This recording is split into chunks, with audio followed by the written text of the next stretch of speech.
Pessoal, eu fui marcado em uma corrente literária, só que eu já vinha pensando em falar sobre desenhos animados que são recheados de pensamento crítico. Então eu vou fazer os dois, tá? Eu vou falar sobre os desenhos, mas fica até o final do vídeo porque eu também vou recomendar livros e marcar outros influenciadores para a corrente literária continuar. Beleza? Então fiquem aí, quer dizer...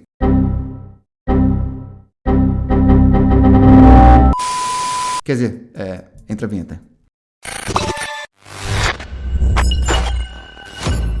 Fala pessoal, meu nome é Nicolas, eu sou um neuromágico. Se é a sua primeira vez aqui no canal, seja muito bem-vindo. Aqui eu mostro como coisas que nós pensamos que são sobrenaturais podem ser um truque de mágica ou um número de hipnose. E essa descrição do meu canal leva diretamente a um desenho que é um clássico, Scooby-Doo. Scooby-Dooby-Doo, where are you? We got some work to do now. Scooby-Doo é uma franquia americana criada por Joey Ruby e Ken Spears e ele é produzido pela Hanna-Barbera. Ele é o segundo desenho americano com maior número de episódios. E o primeiro... Qual que é? Simpsons. Exatamente, Simpsons. Acertou, miserável. Ele já tem 30 temporadas e 580 episódios. É tipo um Grey's Anatomy desenho animado. Bom, como todo mundo sabe, a premissa são 4 amigos que investigam o sobrenatural. Mas são 4? Daphne, Velma, Salsicha, Fred e o Scooby, né? 4 amigos e um cachorro, que também é amigo, então são 5 amigos, que investigam fenômenos sobrenaturais. Mas eles sempre acabam descobrindo que por trás do fenômeno sobrenatural, do fantasma, do monstro, tem um charlatão usando alguma técnica para simular algo sobrenatural. Ué, que surpresa, para surpresa de 0 pessoas. Inclusive tem várias matérias relacionando pensamento crítico e ceticismo a Scooby-Doo. Eu vou citar só uma que está no blog da Unicamp, se chama 10 lições de ceticismo em Scooby-Doo. Número 1, ceticismo pode ser divertido. 2, uma alegação paranormal é sempre um mistério a ser resolvido. É claro. Número 3, não importa o tamanho da loucura da alegação, alguém sempre vai acreditar nela. Oh, pegou essa daí, foi pra você, hein? Pra você que eu não vou falar, mas foi. Ver não significa crer. Isso faz total sentido. A visão é um péssimo meio para se encontrar a verdade. Como mágico, eu posso garantir, né? A mágica só existe, o ilusionismo só existe porque os olhos não são confiáveis. 5. Acreditar em alguma coisa não torna aquela coisa verdadeira. 6. Pessoas criam farsas, pois todos os motivos possíveis. É isso aí, verdade. 7. Testemunhos e pesquisadores podem estar envolvidos na farsa. 8. Falsários são geralmente motivados por dinheiro, mas nem sempre. Às vezes são por vaidade, para ser idolatrado ou para ganhar vantagens sexuais. Centenas de mistérios do mesmo tipo acabam sendo sempre falsos. Isso é muito interessante, né? Muitas pessoas contam histórias parecidas. Podem ser todas falsas. 10. Uma explicação baseada no mundo real é mais provável do que uma ideia sobrenatural. Verdade. Aliás, o próprio Carl Sagan, né, usa o termo método do Scooby-Doo, que na prática significa todo sobrenatural é um picareta com máscara. É verdade. Impressionante como o live action de Scooby-Doo cagou na única coisa que não poderia cagar. Eles colocaram elementos sobrenaturais na história. Porra. Era a única coisa que não pode ter no Scooby-Doo, elemento sobrenatural. Que basicamente o Scooby-Doo era um desenho feito para crianças não terem medo do sobrenatural. Bom, outro desenho é O Pé Pequeno. É uma animação de 2018, né, da Warner, e esse filme foi dirigido por Carey Kirkpatrick, a mistura de Patrick com o Capitão Kirk. E é baseado em uma história do autor Sérgio Pablos. A premissa, né, o Migo, que é um pé grande... ele é um pé grande? Ele é uma mistura de pé grande com o Abominável e o Homem das Neves. Eles misturam. Ele vive num vilarejo no alto das montanhas, né, nas nuvens, e diz a tradição... Dá uma olhada. Eles são apegados a tradições religiosas, tá?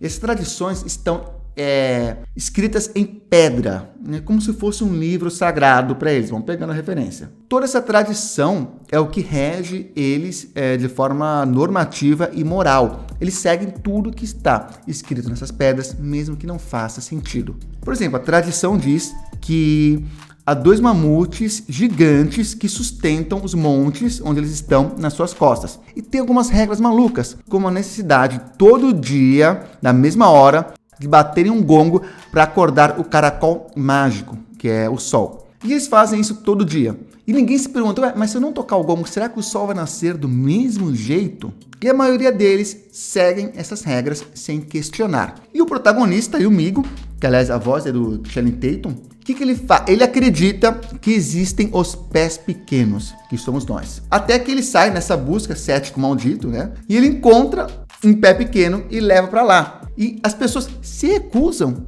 a acreditar que o pé pequeno existe, mesmo estando vendo ele mesmo vendo um ali, porque está escrito no livro sagrado, nas pedras sagradas dele, que não existem pés pequenos. Bom, acho que a referência está clara, mas claro que isso só está cá na sua cara. Então, deu para vocês entenderem, mas é um desenho inteiro com pensamento crítico, criticando o fanatismo religioso e é treta, viu? É treta aí.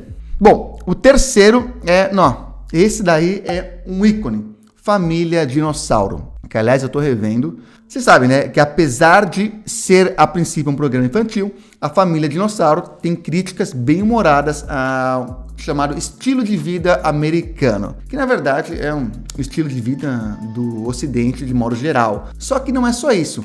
Boa parte das pessoas, quando assistia de fato, gostava do humor ou porque se identificava, né, com situações cotidianas. As pessoas se viam representadas naqueles dinossauros. Entretanto, cara, é muita coisa. Eu não vou nem falar de questões sociais, tá? Mas eles falam de preconceito de todo tipo, relações trabalhistas, doutrinação religiosa, relações familiares, manipulação da mídia.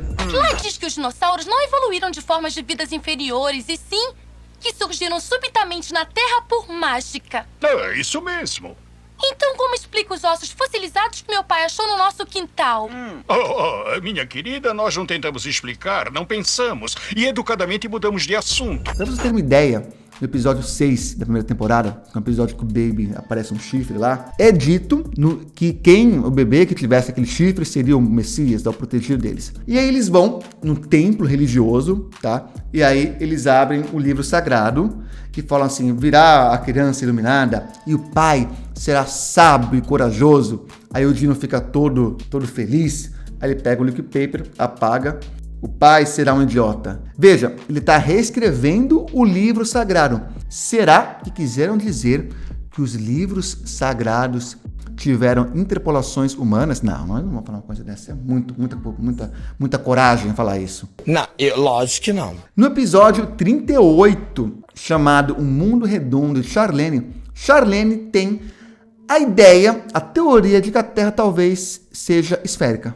Bons tempos aqueles em que Terra plana era uma piada que todo mundo entendia a graça. E se você está gostando até agora, inscreva-se, ative as notificações para receber mais conteúdo como esse. E para me acompanhar mais de perto, siga-me também no Instagram. O meu Instagram é @neuromágico. Bom, vamos às indicações de livros. O primeiro livro que não tem como não indicar é o Truques da Mente, que é um livro de Stephen McNick e Susana Martinez Conde.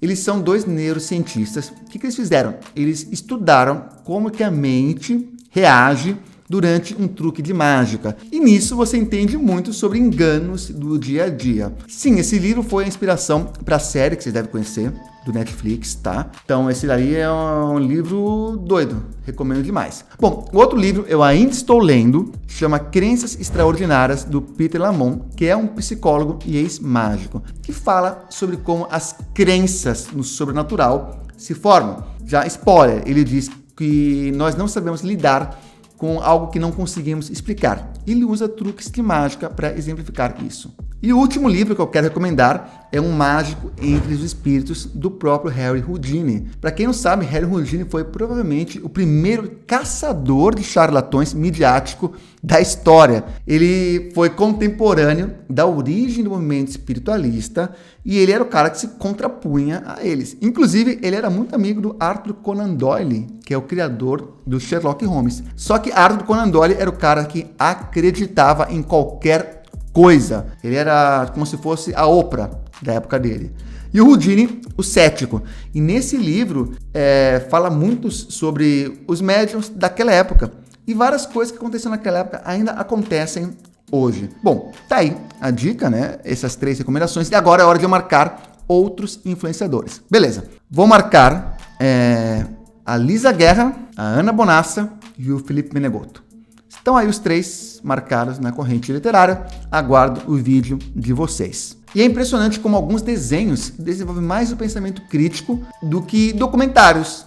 Que documentário que faz mal pro pensamento crítico. Na Netflix, inclusive, tem vários. Inclusive o último, do João de Deus, eu não sei se vocês viram, na minha opinião, pelo menos o primeiro episódio faz um desserviço ao pensamento crítico. Eu fiz aqui uma análise e vou deixar aqui recomendada para vocês, beleza? E no mais, continuem seguindo o conselho daquele que veio do céu, se escondeu atrás da moita e também estava usando uma máscara, igual os monstros do Scooby-Doo. Tô falando, claro, do ET Bilu. A mensagem dele é: busquem conhecimento.